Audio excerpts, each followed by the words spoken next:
नमस्ते दोस्तों आजकल एक ऐसी इमारत जो दुनिया भर में मशहूर है, चर्चा में है। चर्चा में होने का कारण कि वो इमारत, उसके ऊपर दावा किया जा रहा है कि वो एक हिंदू मंदिर था या वहाँ पर हिंदुओं का कोई ऐसा इमारत थी जिसको तोड़कर उसे बनाया गया। जी हाँ, हम बात कर रहे हैं ताजमहल की और कुतुब मीनार की। दोनों के बारे में दावा किया जा रहा है कि ये पहले हिंदू मंदिर थे और हिंदू मंदिरों को तोड़कर वहाँ पर उन इमारतों का निर्माण किया गया। मुद्दा जरूरी में आप सभी का स्वागत है। आज हमारे साथ मौजूद हैं जाने माने इतिहासकार डॉक्टर राकेश आर्य जी। आपका बहुत बहुत स्वागत है डॉक्टर साहब। धन्यवाद। डॉक्टर साहब, आज हमारे देश के अंदर इतिहास को लेकर बहुत चर्चा चल रही है। देखते हैं कि सुप्रीम कोर्ट से लेकर हाई कोर्ट ऐतिहासिक इमारतों के ऊपर केस सुन रही है। ताजमहल हो, कुतुब मीनार हो, ज्ञानवापी मस्जिद हो, ऐसे बहुत सारे ऐसे स्थान हैं जहां पर ये कहा जा रहा है कि ये स्थान पहले हिंदू मंदिर था या यहाँ पर हिंदुओं द्वारा पूजा की जाती थी और उसके बाद वहाँ पर जो आज वर्तमान में जो इमारत है वो बनाई गई। तो हम सबसे पहले तो आपसे जानना चाहेंगे कि ये जो विवाद है इसकी शुरुआत कैसे होती है, कि वहाँ पहले क्या था और क्या हुआ, क्या ये इसकी वास्तविकता ऐतिहासिक रूप से क्या है? अमित जी, पहले तो मैं आपका इस बात के लिए धन्यवाद ज्ञापित करता हूं कि आपने करंट मुद्दे को उठा करके समाज के सामने इसके बारे में सच को लाने का ये कार्यक्रम आयोजित किया। आज का जो ज़रूरी मुद्दा आपका ये कार्यक्रम है उसमें इस मुद्दे को लेकर के आए। मैं आपको बताना चाहूँगा कि जो ये ज्ञानवापी मस्जिद को लेकर के जो चर्चा चल रही है इसका इतिहास आज का नहीं, बहुत पुराना है। अब से 2050 साल पहले इसको राजा विक्रमादित्य के द्वारा बनवाया गया था। 2050 साल पहले बनाया गया ये मंदिर अपने आप में यथावत काम करता रहा। सबसे पहले इसको आकर के 1194 में तोड़ा जाता है कुतुबुद्दीन ऐबक के द्वारा। 1194 में जब इसको तोड़ दिया गया तो उसके अगले 36 वर्ष में यानी कि 1230 में गुजरात के एक व्यापारी के द्वारा इसका जीर्णोद्धार कराया जाता है। ये भारत का पुनरुज्जीवी पराक्रम था। उसके भीतर एक लगन थी, टीस थी उस व्यापारी के भीतर कि मेरे देश के सम्मान का प्रतीक, उसके धर्म का प्रतीक मंदिर यदि तोड़ दिया गया है तो बनना चाहिए। 1230 में बना दिया जाता है। उसके बाद इसको अगले 250-300 वर्ष तक, लगभग 250 वर्ष तक तोड़ने का साहस मुसलमानों का नहीं होता है। 1489 से 1517 के बीच इसको फिर तोड़ा जाता है, बिस्मार कर दिया जाता है। लेकिन फिर जो है इसके लिए लोगों की भीतर की जो भावना थी उसको समझ करके 1585 में राजा टोडरमल के द्वारा इसको फिर से बनवा दिया गया। यद्यपि राजा टोडरमल अकबर के नवरत्नों में से एक थे, परंतु हिंदू की भावना कहीं ना कहीं उनके भीतर भी थी, इसलिए उनके द्वारा भी इसको स्थापित पूर्णोद्धार, इसका जीर्णोद्धार करा करके करवा दिया गया। इसके बाद हम देखते हैं कि ये फिर काम करता रहा, लेकिन 1669 में सबसे क्रूर मुग़ल बादशाह औरंगजेब के ज़माने में इसको फिर तोड़ दिया जाता है। फिर हिंदुओं के भीतर लगन पैदा होती है और इस बार जो इसको स्थापित करने की नायिका के रूप में हमारे सामने आती हैं वो रानी अहिल्याबाई होलकर आती हैं और उन्होंने 1780 में इसका फिर से जीर्णोद्धार करा करके इसको भव्यता के साथ स्थापित करवा दिया। अब जो मुसलमान लोग हैं वो वहाँ पर अपनी पूजा करने का अधिकार अंग्रेज़ों के ज़माने में या जो मुग़ल उत्तरकालीन मुग़ल थे, क्योंकि देश की स्थिति उस समय बहुत ज़्यादा ऐसी नहीं थी कि जिसमें आप आज़ाद कह सकें अपने आप को। 1780 में आप समझते हैं कि वहाँ पर हमारे देश में जो है अंग्रेज़ों का वर्चस्व था, अधिकार था, इसलिए ये कुछ क्षेत्र पर उनकी पूजा जारी होती रही और कुछ पर हमारी चलती रही। इस प्रकार ये विवाद जो है कहीं ना कहीं बना रहा। आज की तारीख में ये बात स्पष्ट है, नाम से ही स्पष्ट है कि ज्ञानवापी कुरान में या अरबी में या उर्दू में कोई शब्द नहीं होता है। वह शब्द ही बता रहा है कि यह हिंदुओं का है और हिंदुओं का ही यहाँ पर पूजा स्थल था। जो मैंने प्रमाण आपके सामने दिए हैं उनसे भी यह बात स्पष्ट हो जाती है कि इतने सालों में यदि इसको लेकर के लड़ाइयाँ होती रही हैं या इसको ढाया जाता रहा है, विस्मार किया जाता रहा है, तो कहीं ना कहीं सांप्रदायिक सोच इसके पीछे मुसलमानों की रही है। उसके कारण आज इसको विवाद को ऐतिहासिक तथ्यों के आधार पर उसी तरीके से सुलझा लेना चाहिए जिस प्रकार से राम मंदिर का जो समस्या थी या मसला था उसको सुलझाया गया। जी डॉक्टर साहब, जिस प्रकार से आपने बहुत सारे ऐसे राजाओं के नाम लिए जो मुस्लिम जो शासक थे, उन्होंने समय समय पर जो इस क्षेत्र की जो धार्मिक स्थान थे उनको तोड़वाया। अब बात ये उठती है कि आखिर उस समय पर कुछ जो जैसे सोमनाथ का मंदिर है उसके बारे में कहा गया कि उसे भी कई बार उसको लूटा गया, उसको तोड़ा गया। ये जो आक्रांता भारत में आ रहे थे, इनकी शुरुआत कैसे हुई और इन्होंने कारण क्या थे? क्या हिंदू मंदिरों में जो धन संपदा थी, क्या इस कारण इनको तोड़ा गया या कुछ और कारण भी रहे उस समय पर? आपका प्रश्न बहुत अच्छा है जी। मैं बताना चाहूँगा कि 712 में मोहम्मद बिन कासिम यहाँ पर पहले आक्रमणकारी के रूप में आया। इसका जो आक्रमण था वो विशेष था। उससे पहले भी वो लगभग 1 दर्जन आक्रमण ऐसे कर चुके थे भारतवर्ष पर। जहाँ तक आपके प्रश्न का संबंध है तो मैं बताना चाहूँगा कि इसके 2 कारण थे उनके यहाँ पर आक्रमण करने के, और विशेष रूप से मंदिरों पर ही आक्रमण करने के। एक बात तो ये थी कि इनको लूटने से जो आर्थिक हित था वो पूरा हो जाता था। मंदिरों के प्रति आस्था ये वैदिक दृष्टिकोण है। आप थोड़ा सा अटपटा लगेगा, लेकिन ये गुरुकुलों से पनपी हुई व्यवस्था है। जहाँ पर गुरुकुल हुआ करता था वहाँ पर लोग जाकर के उसमें दान आदि दिया करते थे। कालांतर में कुछ ऐसे मठाधीशों का वर्चस्व इन पर हो गया जो निरे स्वार्थी थे, तो इस पर लोग अपनी श्रद्धा से बहुत धन दिया करते थे, स्वेच्छा से गुरुजी के लिए, गुरुकुल के लिए, विद्यार्थियों के कल्याण के लिए बहुत पैसा इनके पास होता था।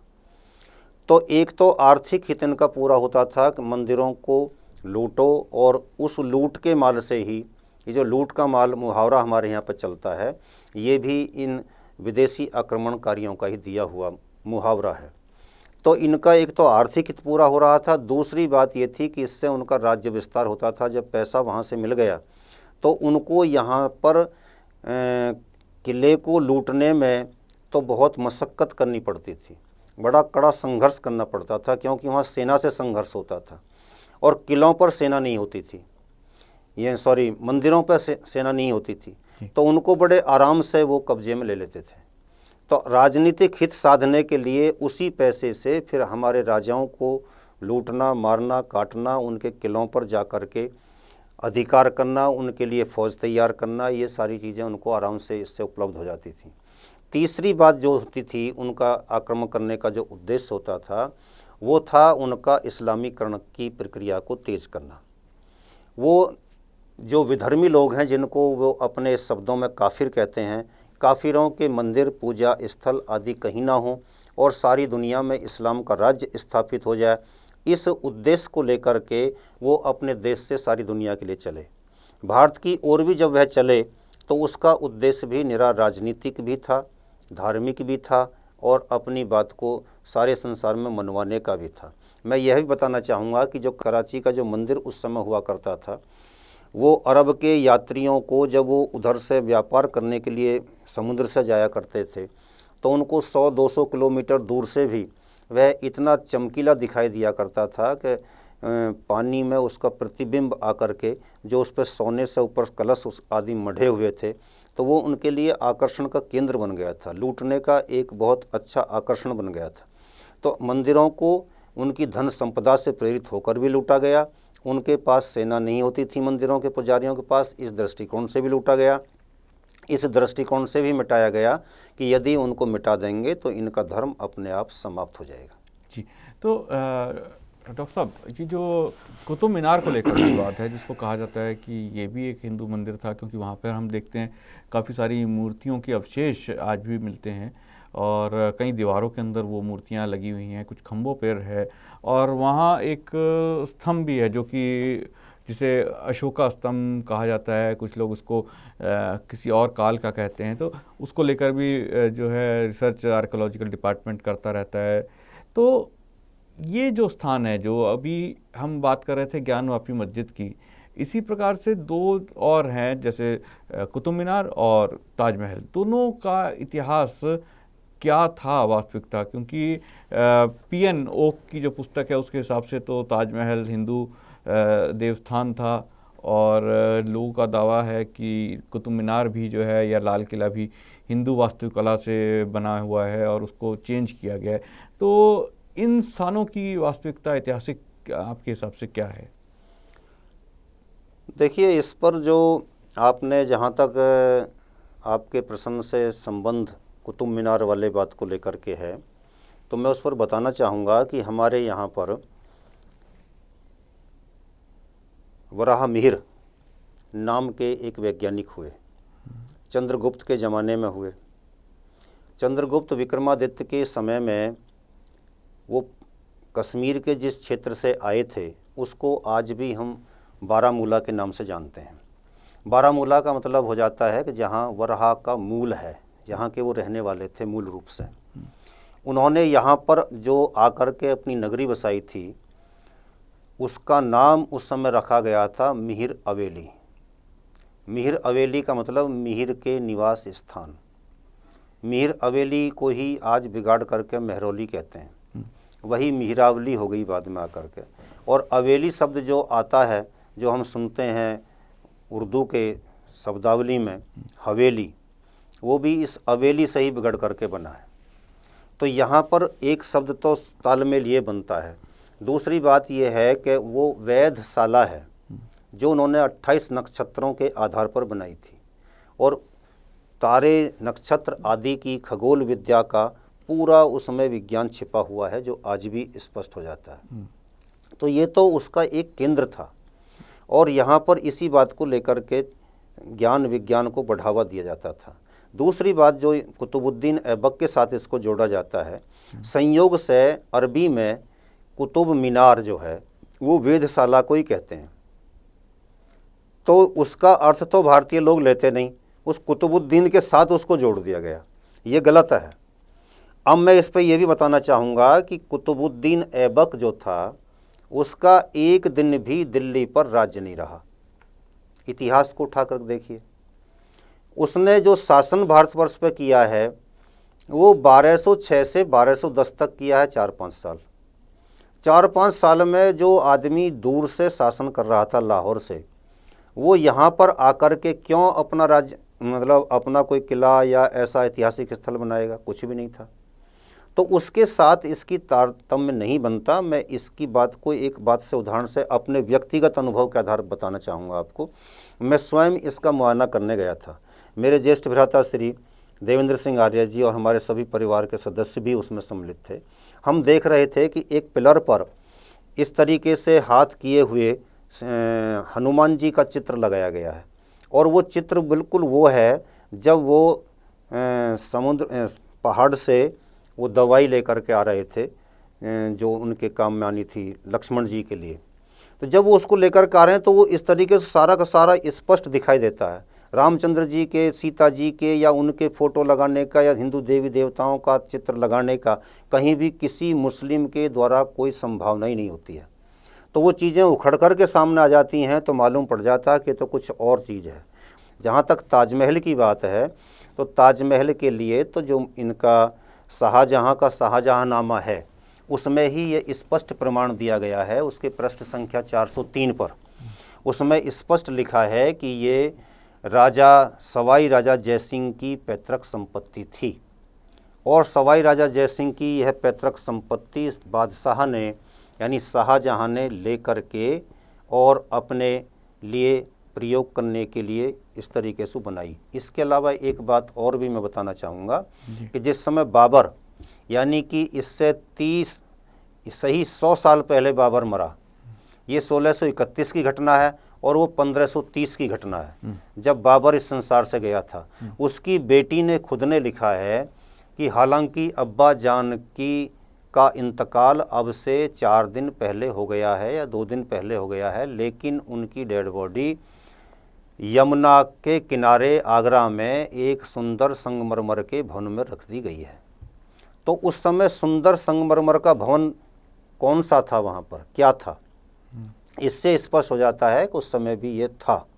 इसके अलावा इसकी साक्षी लेने के लिए कहीं पर भी कोई ऐसा प्रमाण नहीं मिलता कि इसको बनाने के लिए इतना धन उस समय अलॉट किया गया था। यदि इतनी बड़ी सुंदर शानदार भवन बनाया जा रहा था उस समय, तो कोई ना कोई उसका ये भी विवरण मिलना चाहिए। तो ऐसे अनेकों प्रमाण हैं, इस पर फिर एक अलग से भी हमारा आप चर्चा कर लेंगे।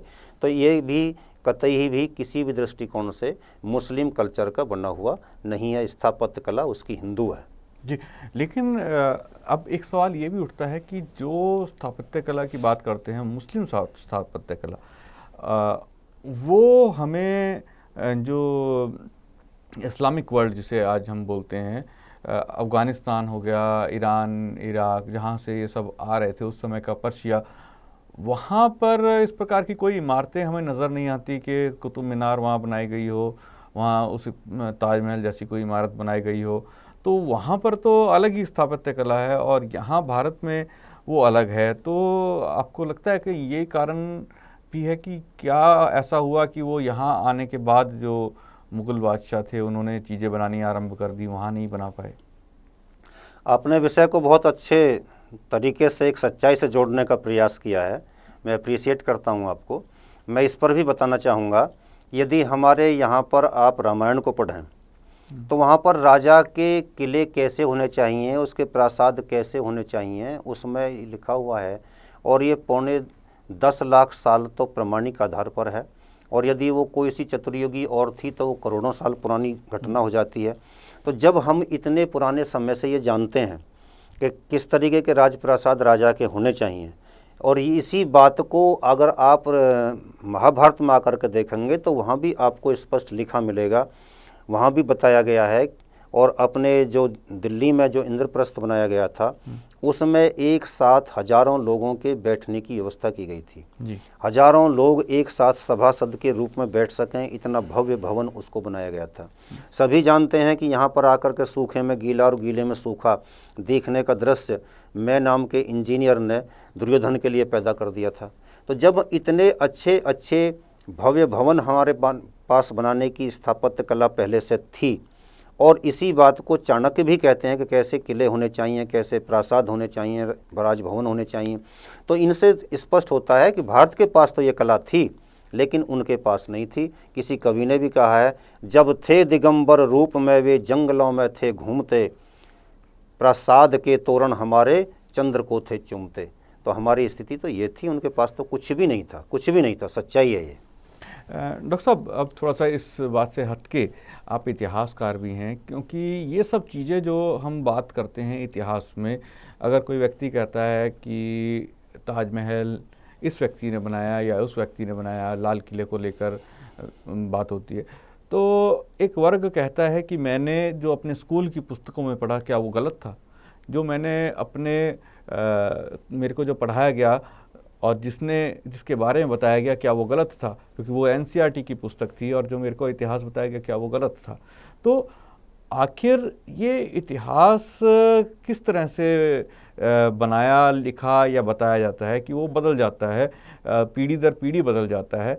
और आज हम बात कर रहे हैं ताजमहल किसने बनाया, कैसे बना, उसके ऊपर आज विवाद खड़ा हो गया। तो आखिर ये इतिहास का इतिहास क्या है, इसको कैसे बदल दिया जाता है, और इसके पीछे इतिहासकारों का क्या, जैसे कह लीजिए आपके हिसाब से क्या सही, किस तरह से माने आदमी कि ये सच है? देखिए, अभी कल परसों का इतिहास है, प्राचीन इतिहास की बात हम छोड़ दें, बहुत लंबी घटनाओं में ना जाएं। हो सकता है कि उस समय गलत लिख दिया गया हो या सही लिख दिया गया हो, ये बहस का विषय हो सकता है। लेकिन अभी कल परसों जो 1947 में जब देश आज़ाद हुआ तो देश का पहला प्रधानमंत्री नेहरू बने। हाँ जी।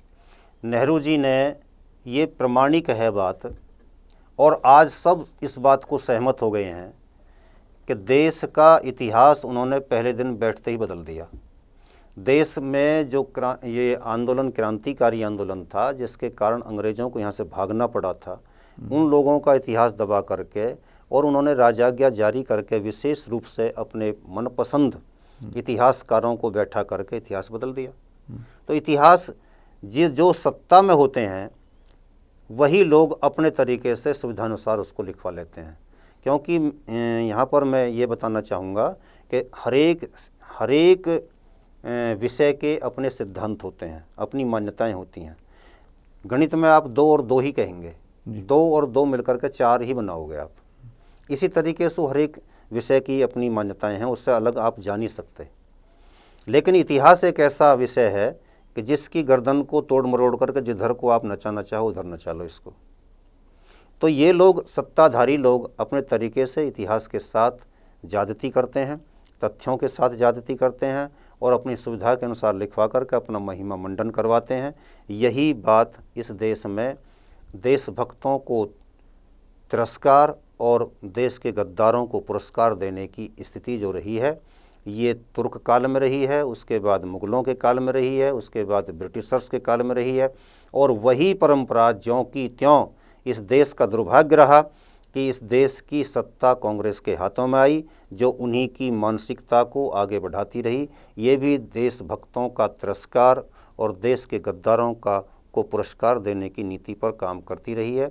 यही कारण होता है जो देश के इतिहास को परिवर्तित करवा देता है। तो यानी कि ये हुआ कि किसी व्यक्ति के मन में जो आया उसने एक उस चीज़ को, कहानी को इतिहास में दे दिया। और ये सब चीज़ें जो हैं हमारे राजनेता जो ऊपर के स्तर पर बैठे हैं उनके द्वारा जो विचारधारा को एक आम नागरिक के दिमाग में डालना है, यानी इंजेस्ट करना है, वो चिप लगा दी गई। और ये जो विचारधारा थी ये हमेशा से अंग्रेज़ों ने अपनी विचारधारा भारतीयों के दिमाग में डालने का प्रयास किया। उन्होंने प्रयास किया कि ये बताया जाए कि पश्चिमी सभ्यता से अच्छी कोई सभ्यता नहीं थी, और इस सभ्यता को उन्होंने एक सपेरों की सभ्यता कहा, नंगे घूमने वालों की सभ्यता कहा, और इस तरह की बातें की।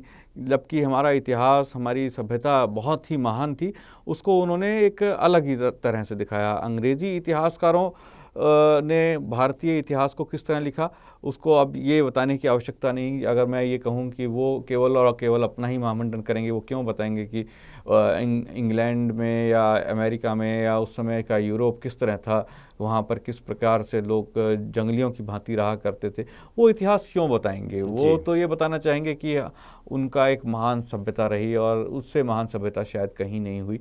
तो लेकिन भारत में डॉक्टर साहब हमने देखा है कि भारतीयों के अंदर एक बहुत बड़ी मानसिकता उस चीज़ के बाद हमने देखी, जो हमारे देश पर अंग्रेज़ों ने जो राज किया उसके बाद, ये भारतीयों की नहीं, भारतीय उपमहाद्वीप की बात कर सकते हैं हम। पाकिस्तान में भी ये है कल्चर, बांग्लादेश में भी है कि अगर कोई अंग्रेज़ कुछ लिख रहा है या बोल रहा है या कुछ कर रहा है तो उसको जो है वो बहुत ही एक अलग नज़रिए से देखते हैं। उनको लगता है कि ये जो कर रहा है, बात कर रहा है, वो बिल्कुल सही है, और जो हम बात कर रहे हैं वो उतना नहीं है शायद। तो ये जो चीज़ हमारे दिमाग में बसा दी गई है, डाल दी गई है, हम अपनी सभ्यता को लेकर गर्व नहीं करते। जर्मन्स आप देख लीजिए, आप चाइनीज़ देख लीजिए, जापानीज़ देख लीजिए, सब लोग अपनी भाषा, अपनी सभ्यता पर गर्व करते हैं। तो वो कहीं अमेरिका या इंग्लैंड की सभ्यता को देखकर अचंभित नहीं होते, आकर्षित नहीं होते। तो ये सब भी कारण शायद इतिहास को एक नया रूप देने में कारगर साबित होते हैं, हमारी मानसिकता। डॉक्टर साहब, आज हमारे इस कार्यक्रम में आप आए और आपने जो हमारे दर्शकों से अपने ऐतिहासिक ज्ञान के बारे में जानकारी लोगों को बताया कि उस ज्ञान के द्वारा कि किस प्रकार से ये विवाद उत्पन्न हुए और असली कारण क्या है और इनकी वास्तविकता ऐतिहासिक रूप से जो हमारा भारतीय इतिहास था क्या थी। आपका बहुत बहुत धन्यवाद हमारे कार्यक्रम में आने के लिए। जी, नमस्ते, आपका भी धन्यवाद। दोस्तों, कल फिर मुलाकात होगी एक नए विषय और एक नए प्रोग्राम के साथ। आज मुझे दीजिए आज्ञा। नमस्ते।